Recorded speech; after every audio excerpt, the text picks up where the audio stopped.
Hey, welcome back to the Disney Plus Everyday Challenge, and today we have Home Alone 4.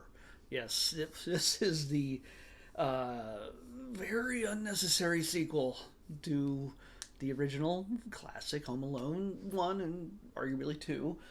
This is from 2002. This is an hour and 24 minutes long, and it is, I think it originally aired with The Wonderful World of Disney, but yet it's a 20th Century Fox produced thing. But of course, Disney now owns Fox, so it's all together. And it was confusing. I mean, the concept of this movie is not confusing. It's pretty much rehash what has been done before in a slightly different setting, um, and then recast everybody. Everybody. This is at first the confusing part was I thought, is this a reboot? Because this is a story about Kevin McAllister, who is approximately the same age as he was in Home Alone, made 22 years before this. Um, so you would have to recast him no matter what. It's understanding if you're going to have the same character but have him around the same age. New actor. But of course, also his parents have been recast. His siblings have been recast. Even Marv, who was played by Daniel Stern in the original two films.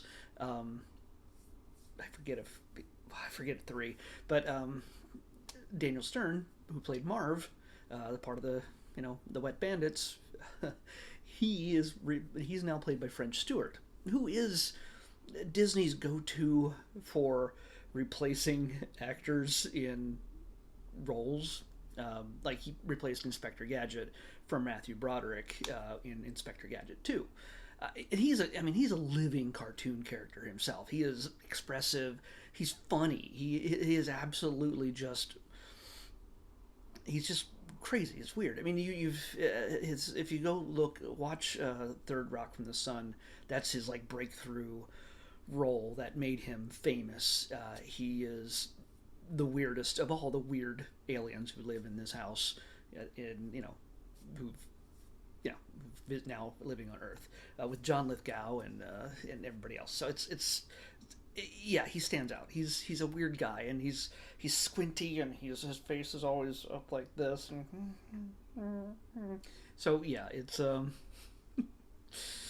never appreciated my chin until now, until after I just saw myself do that. Um, it, it's and they go through all these hoops of creating a whole new scenario by having Kevin's parents divorce. It's not Catherine O'Hara. No, Catherine O'Hara has been replaced by what's her name? Come on, where are you? Claire Carey, and his dad is played by Jason Beige. Okay, so and his brother and sister, Buzz and Megan, totally different kids.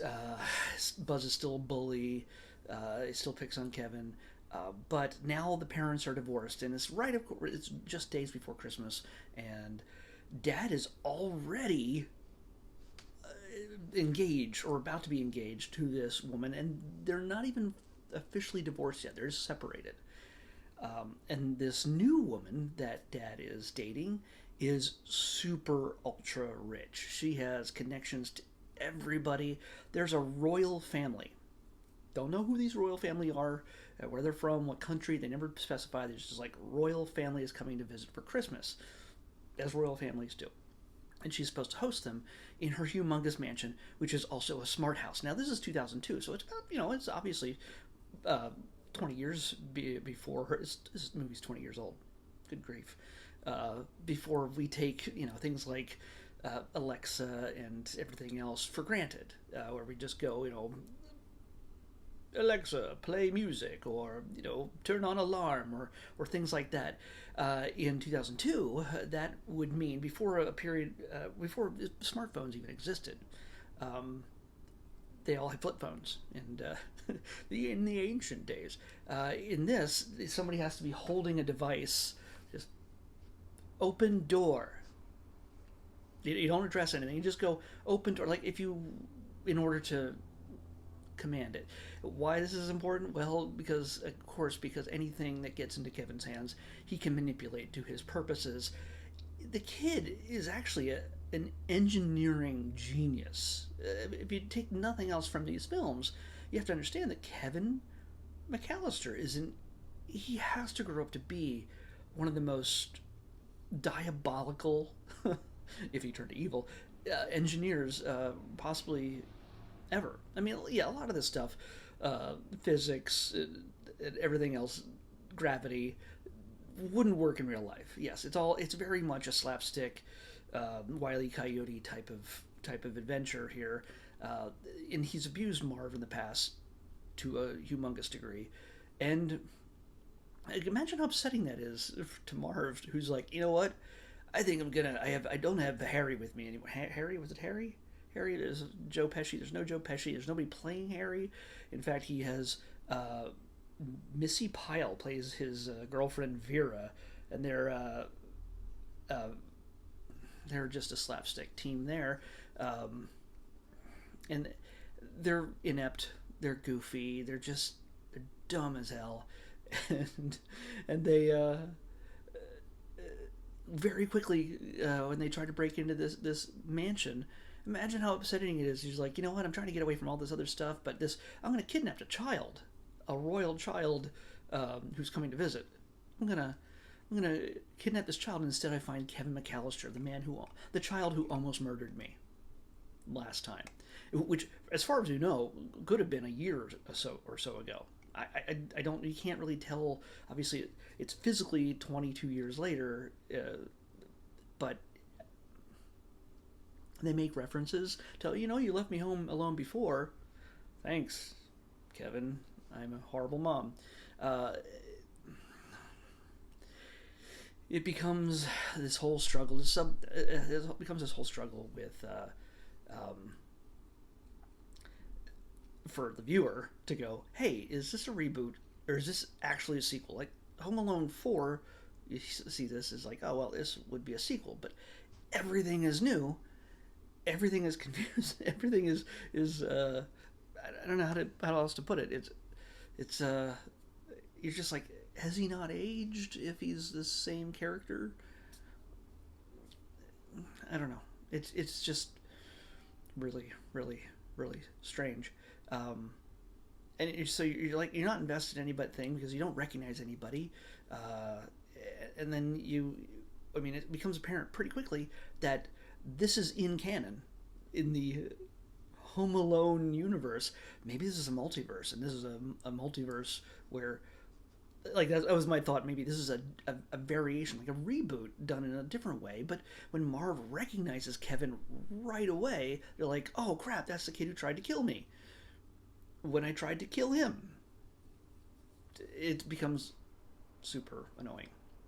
So the remote control, the voice control thing becomes, of course, a big plot device, and you see pretty much the entire first half of the film is, hey, look, Kevin gets a remote control plane. Hey, Kevin gets a spy kit that can listen and record things. Hey, Kevin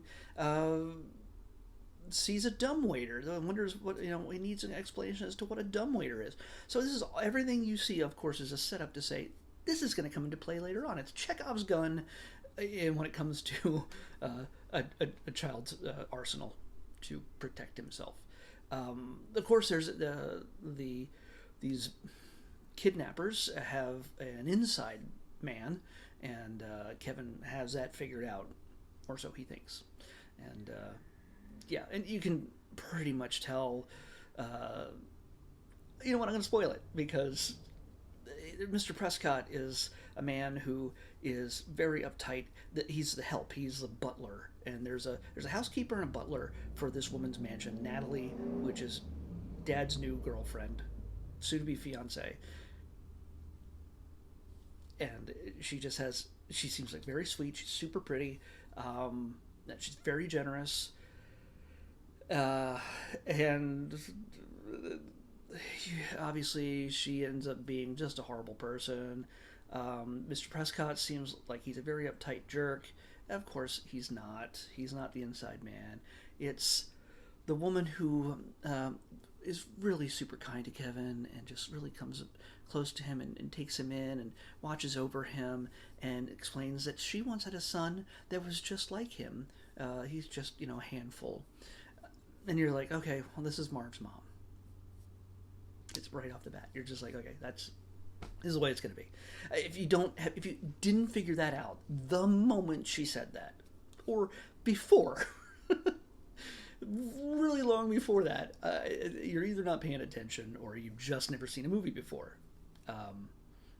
Yeah, this is not a requirement to see for Christmas. This is barely a Christmas movie. It takes place during Christmas.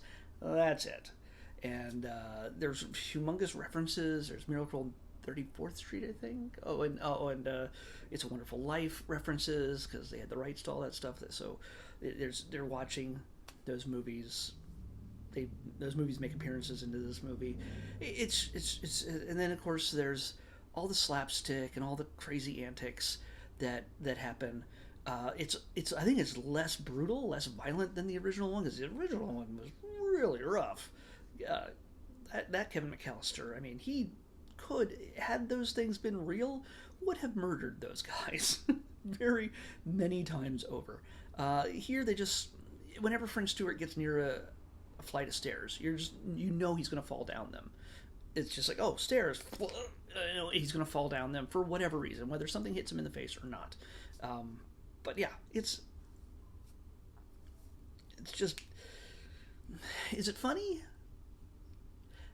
I can't recall anything that was just like, oh, you know what, that was clever. It's funny enough, but it's not really. Is it inventive? Not really. The set is the mansion set, which consists primarily of the foyer with the big staircase in the middle. It is the most plain set dressing I've ever seen that acts as a mansion. It's obviously on a set. It's not somebody's actual home.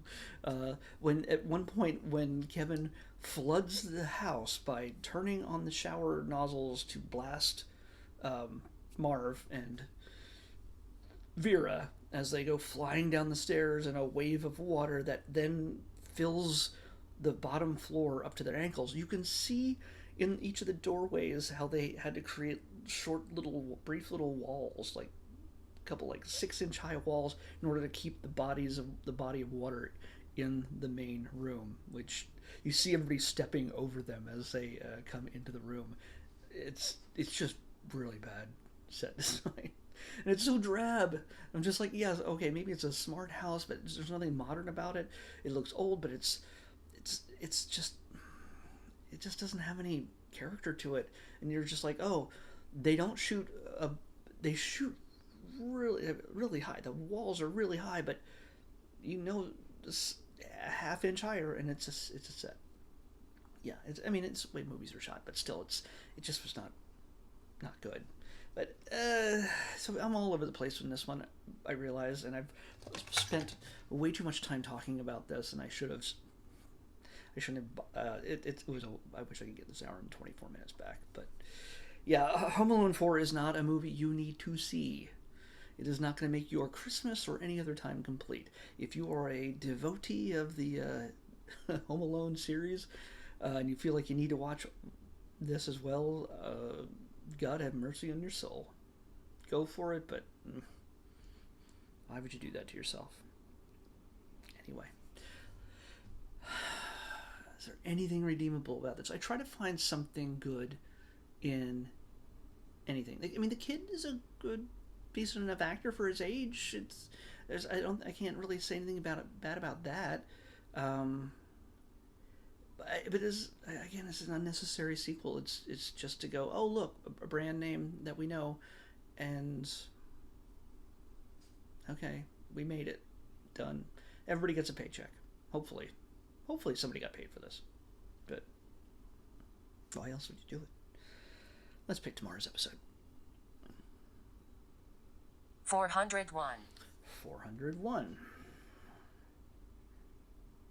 Come on.